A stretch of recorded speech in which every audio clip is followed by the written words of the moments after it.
ordem. E é assim que o Espírito Santo age na sua vida. É assim que o Espírito Santo age no seu coração. É assim que o Espírito Santo age na vida da sua família. Ele age trazendo ordem.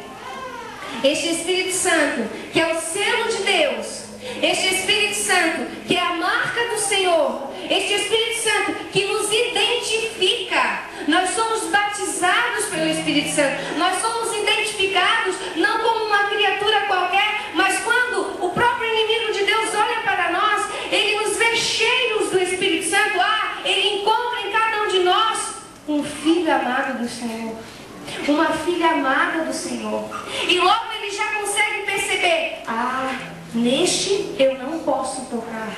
Logo ele já consegue identificar: este tem dono. Logo ele já sabe que vai ter que sair fora, que vai ter que correr para trás, porque ali está um ungido de Deus. Ali está um que pertence ao Senhor, o Senhor dos senhores, o Rei dos reis, o Deus dos exércitos. Este é o nosso dono.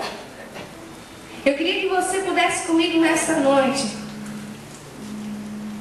identificar na sua vida, porque a gente sabe, queridos irmãos, que nem sempre nós estamos assim com disposição para dizer ao Espírito Santo aquilo que nós cantamos aqui no início, não é verdade?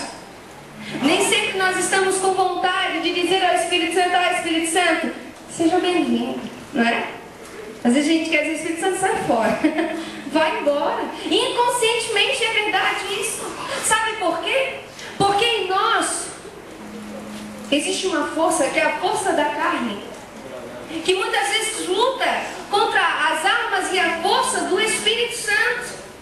É uma luta, queridos. É uma luta que se trava dentro de nós mesmos. E por conta disso, nós às vezes, sem ter consciência, nós não permitimos muitas coisas de acontecerem em nós. Graças do Espírito Santo, nós nos deixamos vencer pela carne.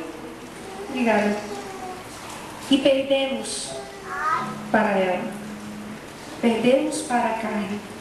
Mas eu quero dizer para você, hoje você é convidado a rever a sua vida. O que é que está precisando de ordem na tua casa? O que é que está precisando de ordem no teu coração? Quando as meninas, as mulheres, né? Eu pelo menos faço isso de vez em quando. Quando a gente se determina em arrumar o guarda-roupa, meu Deus do céu, quando eu penso e abro meu guarda-roupa que está bagunçado, que eu fico pensando: eu tenho que arrumar esse guarda-roupa, eu acho que eu levo uma semana só para decidir. Porque é muita bagunça. A gente troca de roupa, a gente pega a roupa e não é essa roupa, e bota a roupa lá. Aí a gente chega de um lugar, tira um papel do bolso, bota dentro do guarda-roupa. A estante já tá uma bagunça na mesa. Pega a escova do cabelo, enfim, pega o batom, o perfume, deixa tudo jogado. Fica um rolo só. Os sapatos, meu Deus, é com areia, é com poeira, é com chulé, é com tudo. Tudo lá guardado, empilhado dentro do guarda-roupa. Dá um tédio. Você abre o guarda-roupa, você não encontra mais nada arrumado. As roupas, as blusas curtas já estão com as blusas compridas. O casaco já está com a calça. A saia já está lá com os cintos. Enfim, um guarda-roupa que cabia um monte de coisa, já não cabe mais nem uma agulha. De tanta bagunça. De tanto roupa. Não é mesmo? E aí a gente fica pensando: eu tenho que arrumar. Eu tenho que arrumar. A minha mãe sempre brigava comigo e com os meus irmãos, porque era ela quem arrumava os guarda-roupas lá. E ela sempre brigava: eu tenho que arrumar. Hoje em dia, sou eu que arrumo, claro, né? Então, eu fico naquele tédio. E penso, e repenso, e penso, e repenso. E é verdade, eu não estou mentindo para vocês. Eu sei que muitas aqui estão dizendo: eu também sou assim. Glória a Deus, estamos juntas nessa. Mas olha só, é assim. E a decisão de receber o Espírito Santo na nossa vida, no nosso coração, acontece da mesma maneira. Sabe por quê? Porque quando a gente vai lá arrumar o guarda-roupa, que a gente tem que fazer, primeiro você tem que tirar todas as roupas que estão do avesso e embrulhadas, né? Que daí, se você levou uma tarde toda para passar, você vai ter que levar mais 2 dias, por de tão passada que ela ficou. Você tem que dobrar, você tem que passar, você tem que agitar. Aí tem que separar tudo certinho em cima da cama. Aí tira tudo, depois coloca tudo de novo, ajeita, limpa os calçados, arruma. Enfim, é um rolo só. Tu fica um dia todo por conta de uma falta de capricho, uma falta de cuidado que você teve. E é assim também, o Espírito Santo. E o pior, né? Você vai catando um monte de coisa, um monte de coisa, um monte de coisa. Daqui a pouco tu vê a tua lixeira tá desse tamanho, de papel, enfim, de um monte de sujeira que você jogou ali, que nem prestava mais. Sem contar as roupas velhas que você acaba encontrando, que você não usa mais, que você vai dar para outras pessoas. É assim também. O Espírito Santo, ele entra, bota a ordem, mas antes, ele não é igual assim, uma fada, né? Um mágico que só passa uma vara assim, e tudo se transformou. Não. Ele quer cuidar. Ele precisa olhar o que está ali.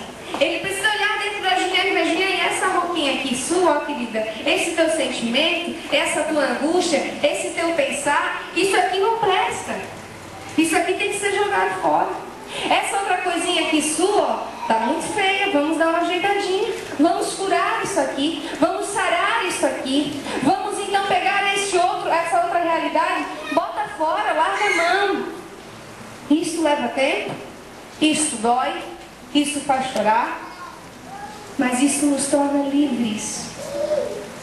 Isso areja a nossa alma, areja o nosso coração, porque senão acontece como acontece lá no guarda-roupa nosso, e talvez no seu também, começa a criar mofo.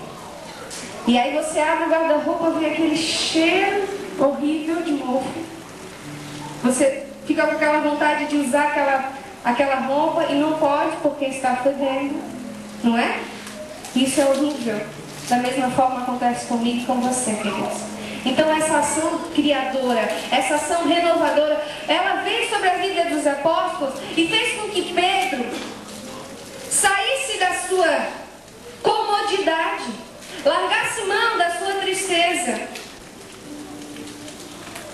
deixasse fora a sua vontade de ficar acomodado naquele lugar e todos os apóstolos. Porque Deus havia dado uma ordem para eles: ide e anunciar o Evangelho a toda criatura. Este foi o grande mandato, o grande envio de Jesus para os seus apóstolos. E é o grande mandato e envio de Jesus para mim e para você. Não é possível que nós estejamos vindo aqui toda sexta-feira ou em qualquer outro lugar onde se fala de Deus, onde se anuncia a salvação, onde você sente a presença do Espírito Santo, e você sai desse lugar como se não tivesse acontecido nada. É um desafio, meus irmãos. É uma proposta desafiadora, porque nós precisamos de fato abrir as janelas da nossa vida e anunciar a todos, como Pedro fez aqui. Ele se pôs de pé na companhia dos 12 e com voz forte lhes disse: homens da Judéia e vós todos que habitais em Jerusalém, seja-vos isto conhecido e prestai atenção às minhas palavras.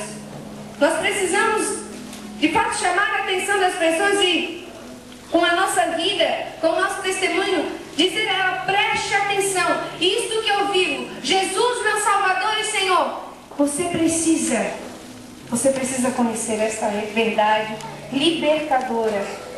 Libertadora.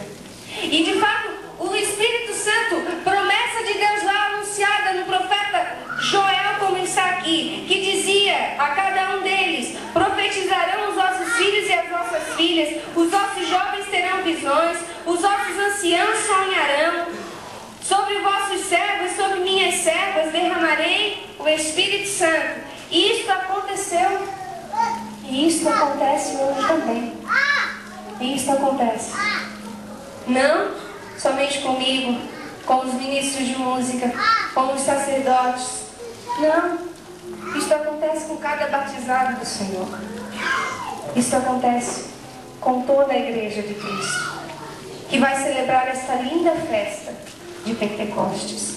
Não é mais sobre tábuas de pedra, mas é sobre tábuas de carne. Não é mais uma lei, uma aliança passageira, mas é uma aliança eterna. É preciso tomar posse disso, queridos, para que com autenticidade, não só de palavras, nós vivamos aquilo que confessamos. Por isso eu quero convidar você a ficar de pé nesta hora. E quero